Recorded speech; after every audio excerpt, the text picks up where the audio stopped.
সুপ্রভাত বন্ধুরা, সবাই কেমন আছেন? আশা করি সকলে ভালো, আমিও ভালো। আর এই যে দেখুন আমাদের পুকুরে শাপলা মানে শালুক ফুল ফুটেছে। আমরা তো শালুক ফুলই বলি। শালুক ফুল ফুটেছে, ৩টে শালুক ফুল ফুটেছে আজকে।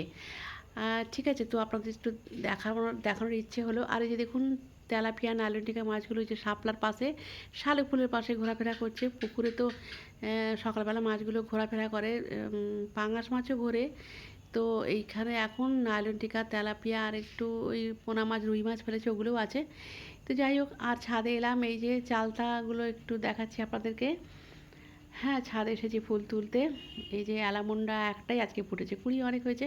অ্যালামন্ডা এখনও তোলি, ফুল আমার তোলা হয়ে গেছে। অ্যালামন্ডাটা পরে তুলবো, কারণ একটু কেমন পরে তো পুজো করবো, একটু কীরকম লটকে যায়।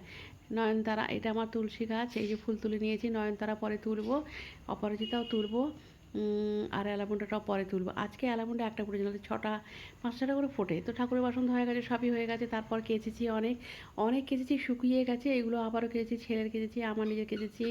এরপরে হাজব্যান্ডেরও কাচবো আরও। আজকে রোদ দেখে অনেক কাচতে শুরু করে দিয়েছি আর কি। আর এই যে দেখুন গাছগুলো একেবারে সোনালি রোদে দারুণ লাগছে। আজকে গাছে একটু ওষুধ দিতে হবে। আর এই যে আমার একটা রক্তজবা ফুলের গাছ, এই যে এইটা কুড়ি খসে যাচ্ছে। আজকে একটু চা পাতা ভিজিয়ে রেখেছি, জল দেবো। আর আকাশটা দেখুন ক্লিন, একেবারে মনে হচ্ছে হিমালয় আকাশের মাঝে। আহা কি সুন্দর। যাই হোক, তারপর হ্যাঁ, রান্না করব, তার আগে টিফিন করে ফেলেছিলাম। পটলের তরকারি আর রুটিটা হাজব্যান্ডকে দিলাম, আমিও খেয়ে নেব। আর রান্না আলু ভাজা করছি, আজকে খিচুড়ি বানাবো।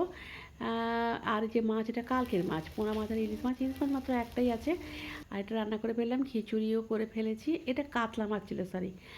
আর খিচুড়ি করে ফেলেছি, পটল ভাজাও করেছি। এই যে খেতে বসে গেছি, পটল ভাজা, খিচুড়ি, মাছ, শশা, লেবু এইসব দিয়ে খেতে শুরু করে দিয়েছি। ছেলে তো অফিস চলে গেছে, 8:30টার সময় গেছে। আর সে তো খিচুড়ি খায় না, সেই কারণেই আজকে করলাম। তো আজকের ব্লগটা এই পর্যন্তই। সবাই খুব ভালো থাকবেন।